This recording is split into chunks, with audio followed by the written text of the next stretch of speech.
Bueno, pues me gustaría que nos comentases un poquito tu testimonio, ¿no? Porque yo sí que he visto algo, ¿no? En tu canal sobre tu testimonio, pero bueno, hay mucha gente que no te conocerá, entonces, si puedes contarnos un poquillo sobre cómo llegaste a ese llamado sacerdotal. Perfecto, pues mira, realmente yo nací en una familia es católica, pero por ejemplo mis padres no son practicantes.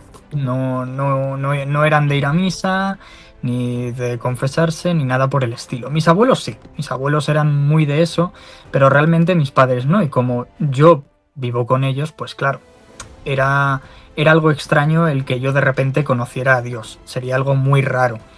Por lo tanto, es verdad que yo fui porque me metieron mis padres a un colegio religioso de la familia Escolapios y nos enseñaban un poquito, pues sí, a rezar el Padre Nuestro, a santiguarte, lo normal que te enseñan en un sitio así, pero nunca se ponían a hablarte de Jesús ni nos mostraban tampoco muchas imágenes.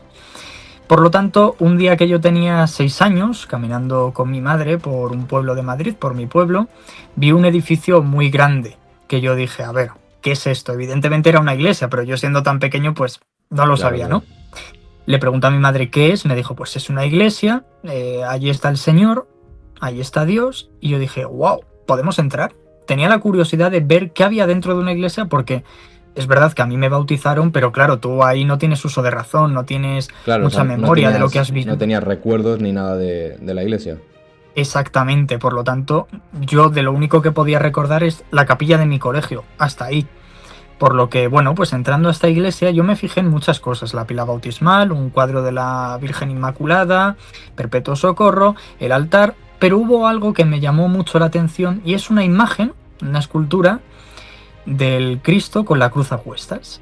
Y a mí esto me llamó mucho la atención, el que hubiera un hombre como caído, joven y con una cruz, como si yo lo veía como algo malo, ¿no? Yo decía, está haciendo algo que no sé por qué habrá hecho, pero está cargando con un gran peso y le están torturando. Pero no sabía quién era.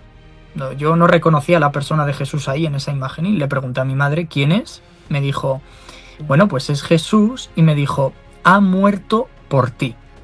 A mí estas palabras me marcaron muchísimo el ha muerto por ti porque yo automáticamente con esa edad, no sé por qué se me vino a la cabeza lo de si ha muerto por mí, eso quiere decir que es alguien que me quiere mucho, pero yo no lo conozco. O sea, no sé quién es, pero él a mí sí, porque ha muerto por mí y encima lo ha hecho por amor, me debe querer. Así que ya a partir de ahí tuve curiosidad y cuando mis padres me dejaban el móvil o la tablet, pues yo en vez de buscar aplicaciones de juegos, buscaba vídeos en YouTube pues de dibujos animados de la vida de Jesús y yo me empecé a enamorar un poco de esta imagen suya. Empecé a participar en las misas, en las procesiones era el primero que empujaba las imágenes y me encantaba, la verdad. ¿Qué pasa? Que llega la adolescencia y todo eso se derrumba.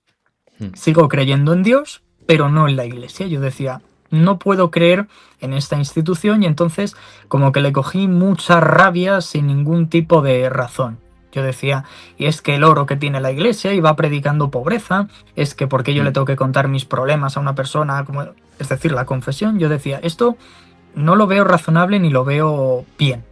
Por lo que me alejé y pues viví una vida muy alejada de Dios, de fiesta, con las chicas, lo de rezar ya no iba conmigo, hasta que un día, pues con Antonio María, mi párroco del pueblo, en Cuenca, yo dije, wow, este sacerdote es youtuber, yo quiero conocerlo.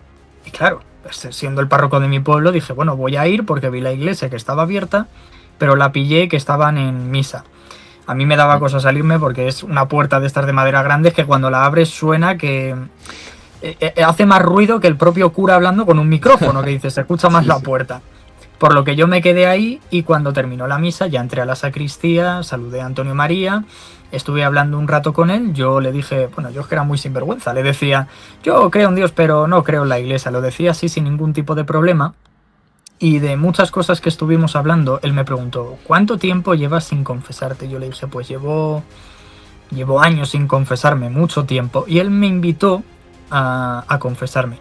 Yo le dije que no, y la verdad es que ahí quedó la conversación, me fui por la puerta, pero ahí tuve una sensación que era como si llevara una espina clavada en el corazón de he dicho algo mal.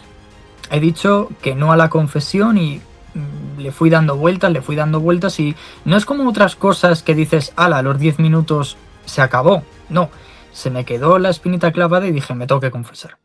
Por lo que, bueno, hice un examen de conciencia y dije, vale, esto es lo que he hecho mal. Y al día siguiente fui a confesarme, les pillé en misa, dije, vaya hombre, qué mala suerte. Me quedé y ya entonces, ahora sí que sí, cuando terminó, yo me confesé y la verdad es que me quedé, pero de verdad, liberado. O sea, era una sensación de que antes me sentía sucio y ahora limpio, de decir estoy tranquilo, no tengo ya este peso encima, que eso, para poder saber lo que es, tienes que vivirlo, tienes que sentirlo, porque no se puede expresar, no hay nada parecido, hay que vivirlo. Y claro, después de haber cumplido la penitencia dije, tendré que comulgar, ¿no? Para volver a entrar en estado de gracia. Por lo que ya al día siguiente, 16 de agosto, día del patrón de mi pueblo San Roque, fui a la misa, a la Eucaristía, y durante la consagración es ahí, por primera vez en mi vida, como yo siento, pero verdaderamente, que el pan y el vino dejan de ser pan y vino y se convierten de verdad en el cuerpo y en la sangre de Cristo. No simbólico, no representativo, no, sino realmente en el cuerpo y en la sangre del Señor. Y es en ese mismo instante cuando yo noto que el Señor me habla al corazón y me dice, yo te llamo a la vocación sacerdotal. Esto no es como cuando, por ejemplo, no sé, te llaman por teléfono, sí, no es eso la llamada, sino que es el saber, tener la certeza, y hay que experimentarlo, de cómo Dios entra en tu corazón y te llama a esto.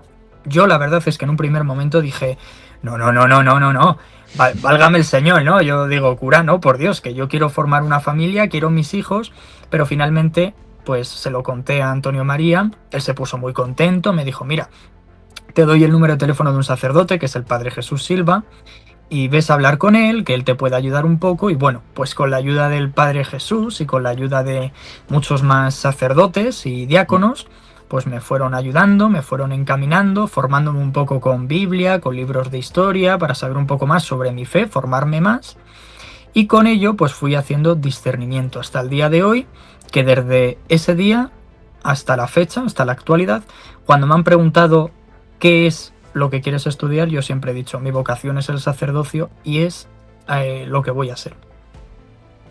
Wow, o sea, brutal. O sea, cómo, o sea, pasaste, ¿no? De esa adolescencia, de estar prácticamente en el lado opuesto al que estás ahora, y que ya en el primer día en el que comulgas, ya sientas esa llamada.